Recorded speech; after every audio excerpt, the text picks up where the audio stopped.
this out. There were 12 men. When Paul lands in Ephesus, he starts and he gets this handful of guys. That's who he starts with, a minority, a small blip. And what happens sometimes, you might feel this way in Denver, sometimes I do. I'm like, you know what?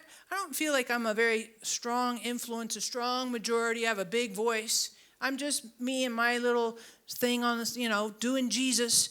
And I don't necessarily feel like I'm making huge impact. Anybody ever feel a little bit small, kind of like marginalized? And these guys were only 12. 12 out of 250,000. What's the percentage, Reese? You're really fast at that. Just thought I'd check, just for a little fun. So I want you to keep going with me on this, because once Paul has these 12, in verses 8 through 9, it says that Paul spoke in the synagogue for 3 months. So true to form, Paul almost always found the synagogue. That's like a Jewish church, temple, sort of. And he began to speak there to the Jews. He did it for 3 months. Some of the Jews were smoothie groovy. They're like, ooh, thumbs up. And some of them are like, no, you're a weirdo. We don't like you. We don't think you're teaching true doctrine faith. When some were becoming hardened, verse 9, and disobedient, speaking evil of the way, that's what Paul was talking about, before the people, then he withdrew. Paul withdrew from them, took the disciples, and began to reason every day in the school of Tyrannus.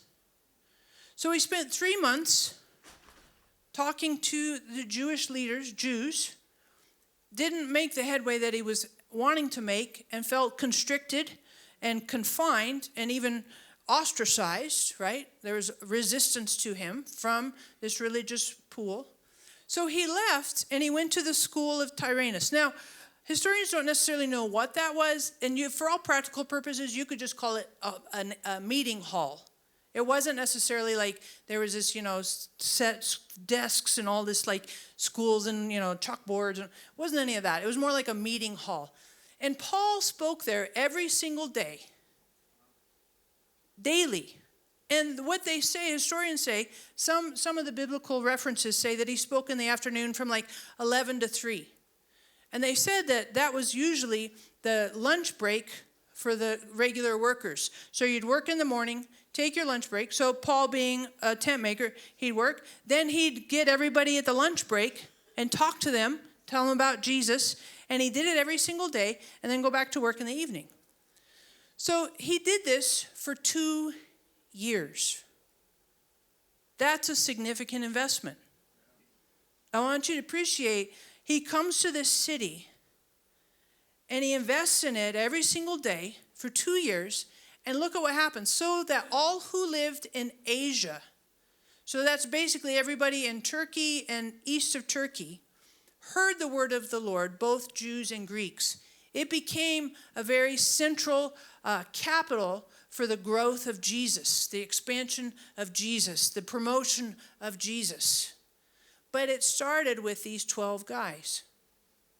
And appreciate that he started with them, and then he went into the synagogues, hit some opposition, and I like that he didn't quit. It's easy to quit when you don't get good results. It's easy to get discouraged. Come on, family.